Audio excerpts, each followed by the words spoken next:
Like the city it serves, London Underground is facing a rise in violence and public disorder. One of the worst hit areas is the eastern end of the District Line, where Anna Burke is a driver.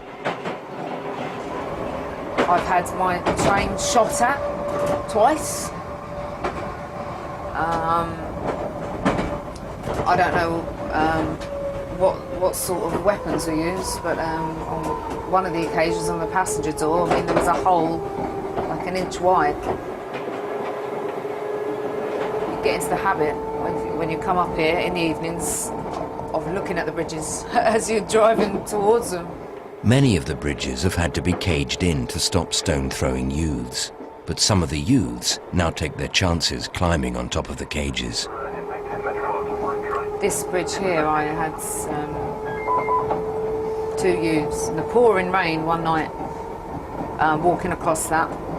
Obviously I saw them as I was approaching, so I stopped the train before it, so they ran across the top of it to get off and go, you know. It gives you a massive rush of adrenaline and you shake. And your heart is pounding. Complete alarm, my God, what's happening? What are they doing there? But, you know, you've only got split seconds to think. You certainly don't want them falling in front of your train. Anna's trade union has threatened to strike unless something is done to improve the driver's safety. And it's bridges like that actually cause the trouble, because the young lads, well, I won't call them young lads, I'll call them scroats, because that's what they are. They'll stand on there and they'll lob stuff at the trains as they go past. As a station supervisor at Dagenham, Dave Latham shares the driver's concerns. They've had to literally turn the power off and they've had to walk down the track to chase them off, because the trains will just refuse to go past it. This one looks like it was a full glass panel.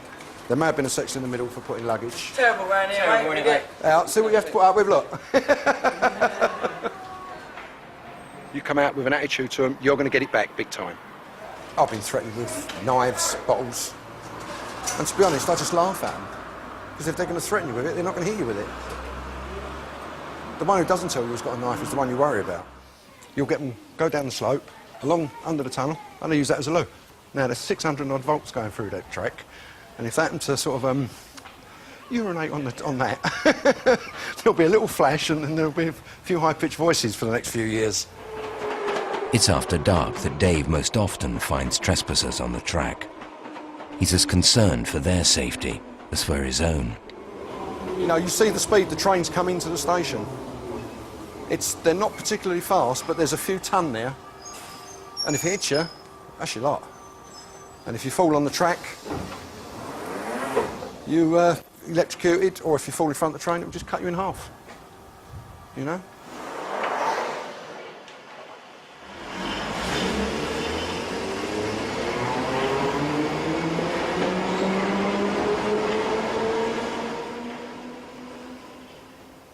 It's all right, it looks like it. Just a second.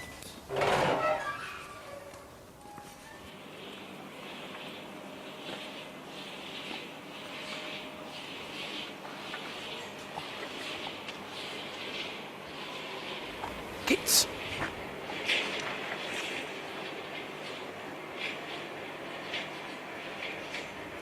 So I just passed the limited clearance. There was a kid sticking his head round the tunnel, round the edge of the bridge.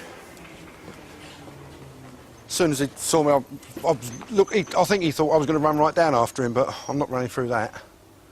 But when he saw me start running, he shot off. That's what you have to put up with. They climb up, they climb from back gardens. Just think it's great fun to see how close they can get to the track.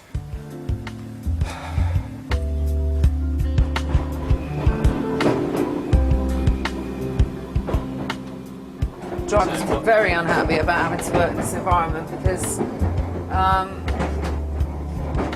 nobody should have to go to their place of work and be in fear of having bricks thrown at them. Nobody should. If the drivers go on strike, they'll close the line from Barking to Upminster. As District Line General Manager, Bob Thorogood's job is to make sure the line is made safe for the staff, drivers and all who use it.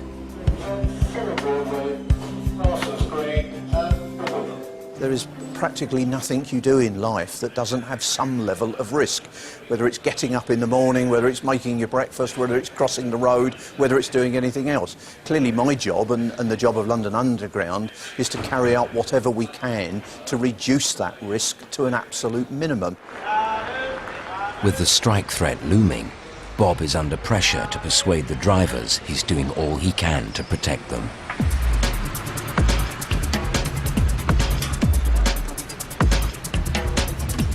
At King's Cross, St Pancras, the staff are facing a different kind of challenge. The underground station is being rebuilt from the inside out, with a whole new ticket hall underneath the old St Pancras station.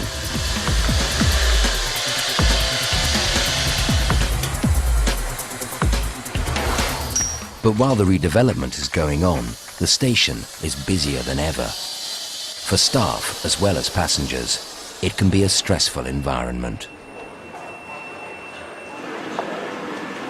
As part of the redevelopment, some overground services have been suspended. With extra passengers in the tube, there's a danger of overcrowding. This means yet more pressure on the staff. Yeah, we're just about to close the gates. This is to allow for crowd control onto the station to try and make it a bit easier on the other entrances. Yes, please, guys, if you can shut the gates, please. The most complaints we get are, why are they being held outside this gate when they think that platforms are empty? Now, how they know that, because I can't see from here, so how can they see? I think it's the fact that they're all in a rush, they want to get to work. And again, please, lads. And they want to get there now. They can't wait 2 minutes. And at the end of the day, that 2 minutes will save their life. Can I help you, sir? I'm just saying, I think this is appalling. Right, if you'd like to put it in writing and send it to London Underground. I'm sorry, but it's it's a free country. It is, right, you're right. Yes. And if I'm telling you, if you put it in writing... Yeah, who to? London Underground. Yeah. There is a poster down as you go down the bottom of the stairs. Yes, it was even worse. I had to walk to Euston. It was closed for over 20 minutes. London Underground is increasingly concerned about the effects of stress on their employees. Stress, every now and then, it does get hold of you and you think, why?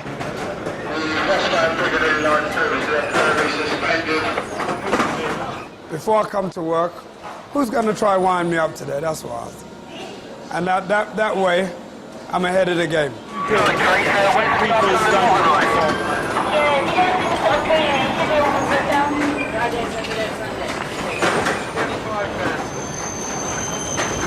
We don't let the insults get us down or the abuse. Affects people in different ways, really. At King's Cross, staff have been provided with a stress counsellor. 19 months. Panos Doulias has come for a session following a series of assaults. Did you say it was 4? It's been 4 occasions. Yeah, I've been assaulted by 4 times. So it's quite long. If they follow you and they find out where you live, I don't know what's going to happen. Maybe they break the house or the car or anything. And that's the thing, they stay in your mind. The small amount, they make you feel very bad. Sometimes I feel like people that don't treat us as humans. I feel very down sometimes because they pay £2 for a ticket. They think they own us. It's not only the staff who are affected by the building work at King's Cross. Jagger, find the crossing. Find the crossing, boy. To the crossing, Jagger. Is that the crossing there, please? Oh, I think it must be, yes. Wait, boy. Jagger. For Anne Babb, commuting through King's Cross is made particularly hard because the layout of the station keeps changing. Find the stairs, boy. Good boy. Monday mornings you come and you don't know what's going to be different. Now that's the corridor I had to walk down with the other stairs. We would have turned left here from that. I'm using different stairs to what I used to use before the redevelopment started. Jagger, wait a minute, you've come wrong, Jagger. Back, back. Come on, Jagger, we've ended up at the ticket machines. Jagger, forward.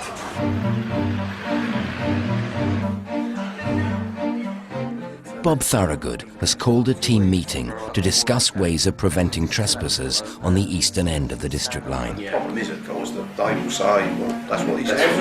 Every single group has got a staggered program. He's started work on a series of measures that he hopes will stop attacks on his trains. Definitely different. And we started to put up some of this razor wire to prevent them really climbing up onto the cage bridges and the railway itself. And that's a temporary measure until we get the proper collars put on the bridge. Yeah, I mean, like everything, these sort of things take time to get organised and get the workmen on site. Okay, good. If anything was to happen. Bob and his team are under pressure to speed up the work they've been doing. The threat of industrial action will cause an issue to become to stronger focus. But it'd be wrong to say that it's not something that these guys have been addressing every day for a long time, and I guess will continue to do so. But will it be enough to satisfy the union and keep the district line running?